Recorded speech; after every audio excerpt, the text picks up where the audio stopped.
Na Guiné-Bissau, a aliança Cumba-Lanta, Cumba é reergue-te em português, uma aliança entre o PRS e a APU-PDGB, diz que se assiste a um sequestro das instituições do Estado pela Presidência da República. Alerta que o país corre o risco de colapsar socialmente com consequências imprevisíveis.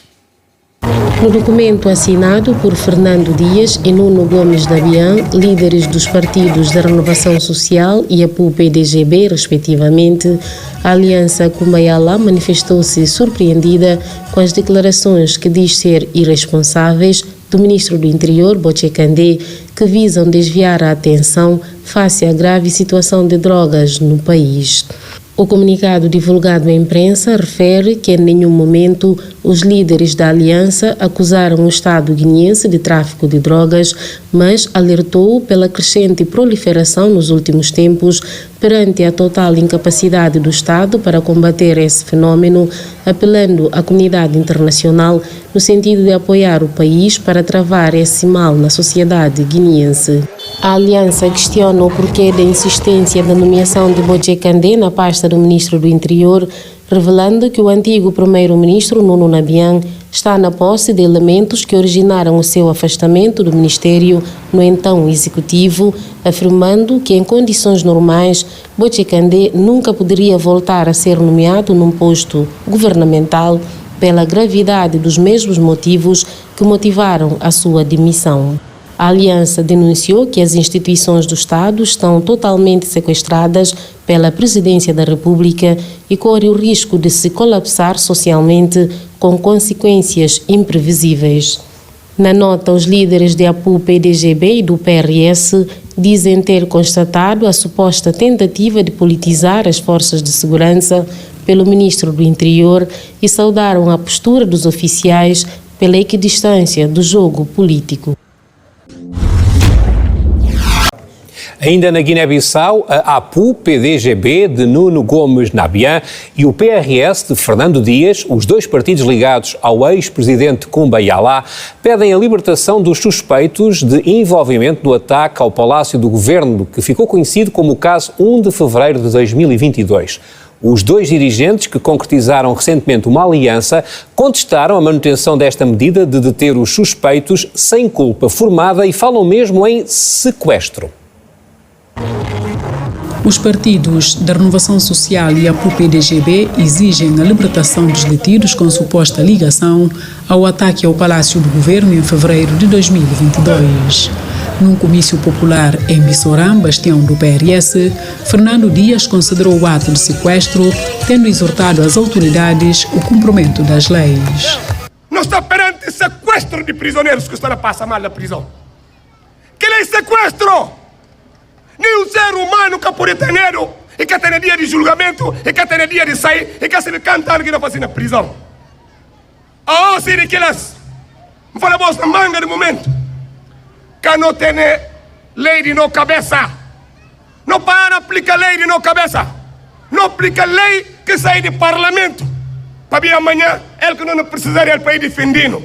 Nuno Nabian pediu o julgamento. Para a justiça fazer esse trabalho. Gente, o comitê para julgado e pôr na calabouço. Para cumprir essa pena. Mas aqueles que olharam como é que participar na ato de violência, para libertado, vai para a casa. De salientar que em fevereiro de 2022 o Palácio do Governo fora atacado por homens armados quando o Presidente da República presidia a reunião do Conselho de Ministros. 11 pessoas perderam a vida e várias outras, entre civis e militares, detidas. O julgamento estava marcado para dezembro de 2022, mas fora adiado devido às obras de reabilitação da estrada que dá acesso ao Tribunal Regional de Bissau.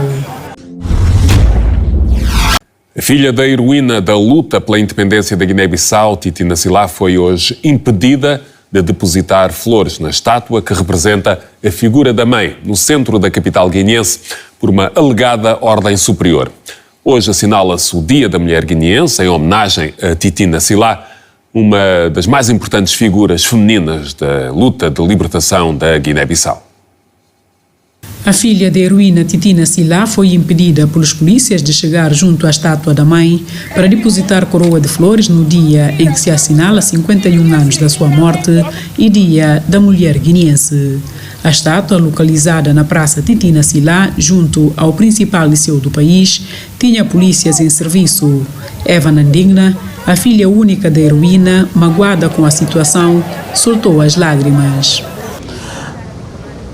Não senti mal, me senti na coragem para quem chora, porque acho como se Titina é heroína nacional de Guiné-Bissau.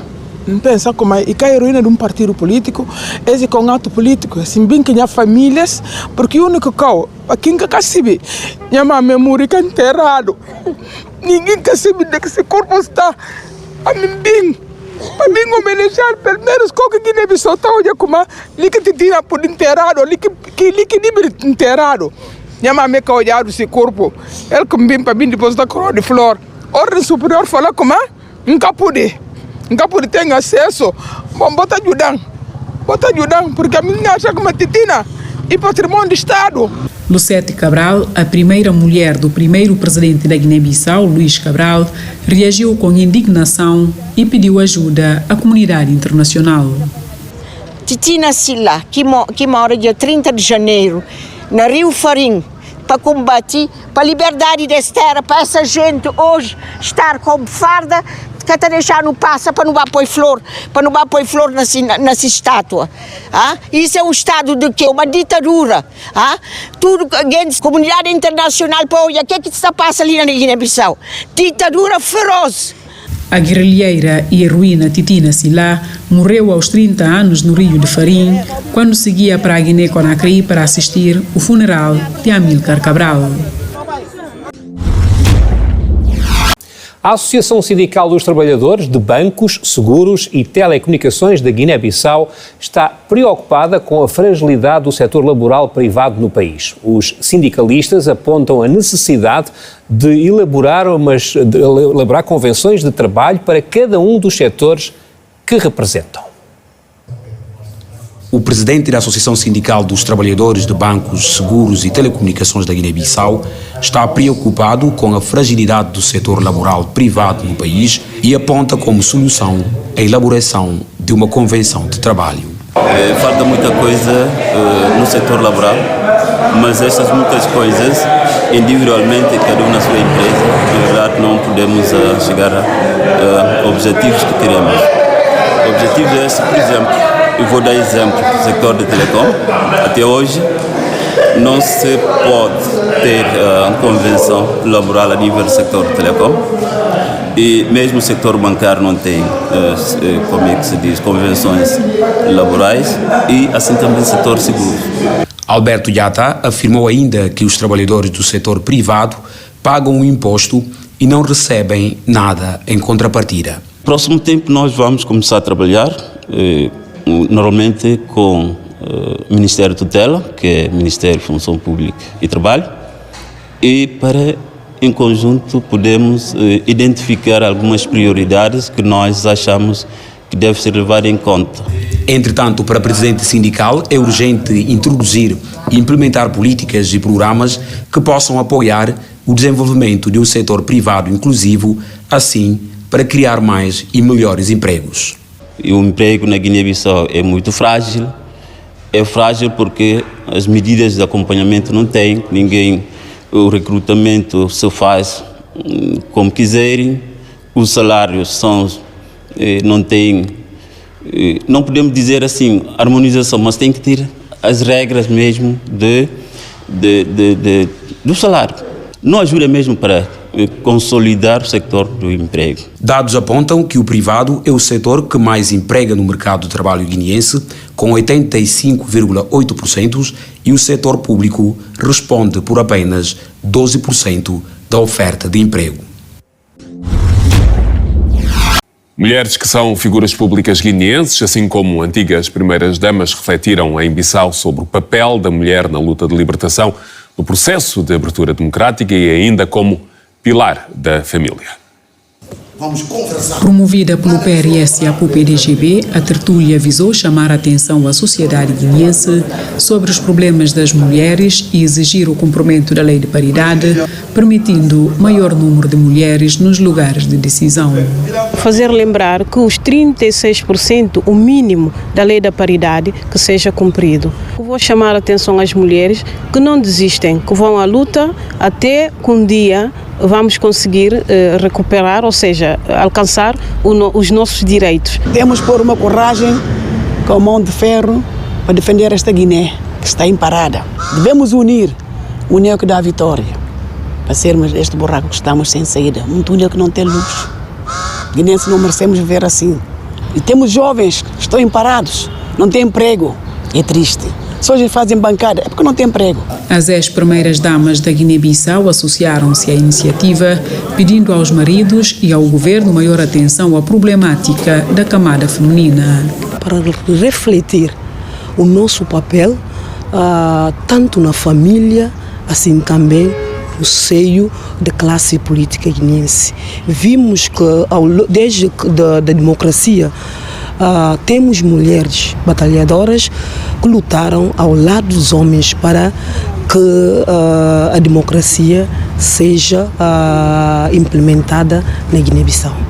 Reflexão e falar com os nossos maridos e o nosso governo que tratem bem das mulheres, porque as mulheres são mães, são companheiras de horas difíceis. Há mulheres que acordam, saem da cama às 5 da manhã para ir buscar sustento para as famílias. A situação da mulher guineense tem vindo a retroceder no país. Vários esforços têm sido feitos para elevar o número de mulheres nos cargos políticos, mas os resultados estão aquém das expectativas.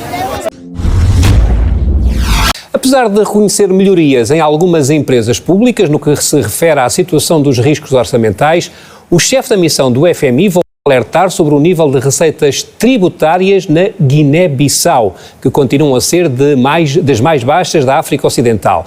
José Rejon afirmou ainda que o país tem um enorme problema orçamental com despesas incompreensíveis.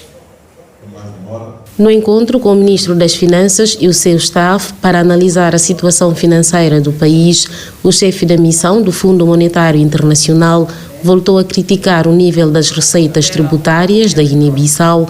Contudo, congratulou-se com melhorias na situação financeira da empresa de eletricidades e águas da Guiné-Bissau.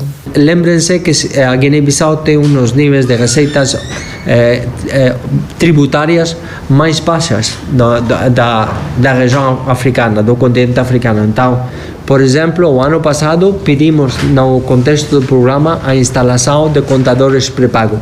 Isso foi feito e teve um impacto positivo nas receitas EAGB. Segundo o chefe da missão, a Guiné-Bissau tem um enorme problema orçamental com despesas incompreensíveis, sobretudo com a massa salarial. As despesas são ao redor de 8 ou 9% do PIB. Normalmente, um país como a Guiné-Bissau, para poder gerir as necessidades normais, precisaria de ter 12 a 13% do PIB. Depois, o problema que tem a Guiné-Bissau é que tem muitas despesas incompreensíveis, que não são difíceis de cortar, e sobretudo é a massa salarial. Então, nós o que estamos pedindo às autoridades é fazer melhor análise da situação da massa salarial. Uma situação que, para o Ministro das Finanças, necessita de um trabalho sério com a adoção de um sistema de controlo mais rigoroso.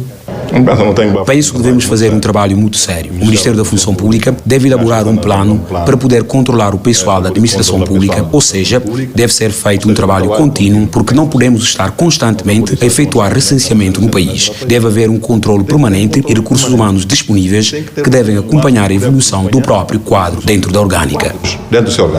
A próxima missão de avaliação do Fundo Monetário Internacional está marcada para o mês de março. Ponto final no Repórter África. Era a última informação deste Repórter África. Fique bem.